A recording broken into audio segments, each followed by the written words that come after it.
Stop trying to make your wife a man. A woman is a woman and a man is a man. Now, what am I saying? A lot of people are having problems, with this gender thing, you know, and a lot of men think women are quite disrespectful. No, I feel differently.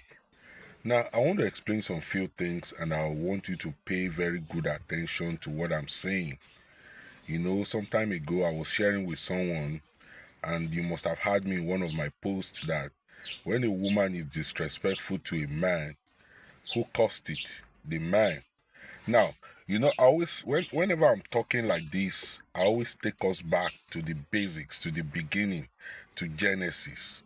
Because any information you don't get in Genesis, that you don't see at least the foundation of that information in Genesis, is not very authentic. Now, when you look at the book of creation, of course, if you agree with the account of creation in the scripture, that is, you are a Christian, you understand that Adam was first made. And when Adam was made, he was given a job. God said, take care of this garden, dress it, keep it. And you found out that Adam named all the animals, quite an enormous task. Lion, tiger, down to hedgehog, dog, and all of that. Goat, all of that. He named them all. And when you look at these animals, you see the name fits them. So it was quite an enormous task. And God didn't do it himself. He gave it to the man to do because he wanted the man to be in charge. And so, what am I trying to bring out from there? Now, the woman came and he was made the helpmate. That is, God said it's not good for man to be alone. I'll give him a woman. And so before God gave woman, he gave Adam a job. And so if you are going into marriage, you are going to a relationship, it means you are on top. You are on top and you must continue to be on top. And when God was making Eve, of course, there's a way the structure, the brain structure and everything. So the woman can be man, otherwise it will be a chaotic world. Men are deep thinkers. Men are reflectors. Men are the keepers. Men are the garden keepers. Then the woman is the help. They are the salt.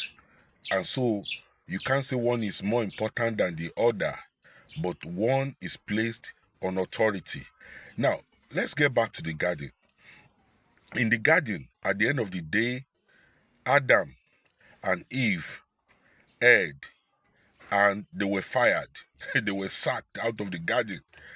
They erred on the other side, you know.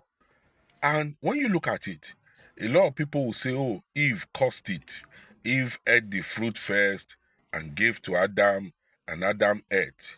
Eve must have been a bad person, and all that. I used to believe that. That was my school of thought. But later, looking at it deeper and more critically, you find out that these people have decided, they must have been a prearranged plan. When you look at the judgment of God, you find out that they must have been working on that thing. It was not just something that came as a surprise. They wanted to take over power. It was like what they call coup d'etat, when military wants to boot out the civilian. And it happens in many countries, especially presently in Africa, in Sahel. You see they boot out the civilian, and the military junta takes over. The dictators, they take over. So that was what they wanted to do. They said this fruit is to be desired to make one wise. And so they needed that wisdom of God. They wanted to be in charge. And so that's why God did not spare Adam. So coming back to man and woman now, women are largely hypergamous and they are fast thinkers. Women are smarter than men. What do I mean? Men are deep thinkers.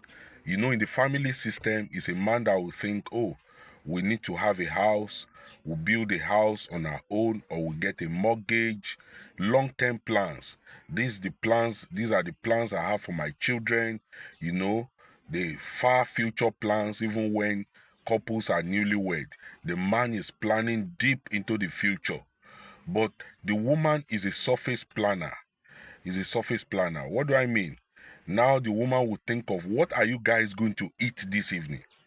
What are you going to wear tomorrow? What clothes are you going to put on tomorrow? What shoes? How is tomorrow going to be like? But the man could be so busy in a 10-year plan that he has forgotten that he's going to eat that evening because his brains are not wired for such.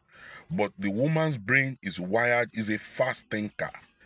And so when the man is not having good combinations that could make the woman to submit, he begins to have problem with the woman. The woman is not actually wired to submit with ease. If he's wired to submit with ease, there will not be balance.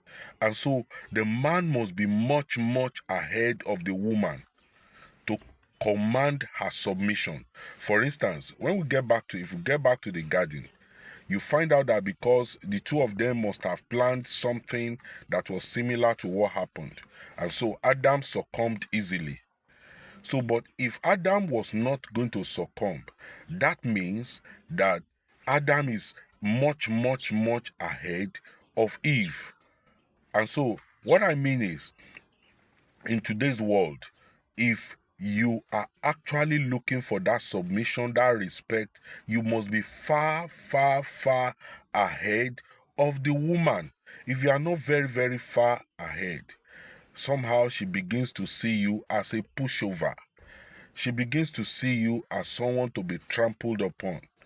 She begins to see you as somebody who is not measuring to standard because she's a fast thinker. So when she sees something that looks faster than you, boom, she has grabbed it, you know.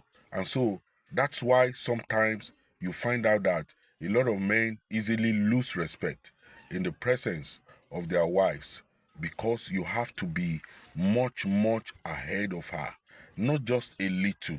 You have to be much, much ahead of her. So what I'm saying is, before you find a wife, you find a job, and you must have a career. You must have a promising career that you are very sure will take you much ahead before you get the woman. And when you get the woman, your career also must stay much, much ahead because the respect you are going to get from the woman is through your success in your chosen endeavors, your careers. And when you are planning, always remember that she's a fast thinker, she's a surface thinker, you know, and God created all these things so that there will be a balance between the two of you. If the two of you are surface thinkers, then there's going to be disaster. If the two of you are deep thinkers, then you are not going to have food to eat in the evening.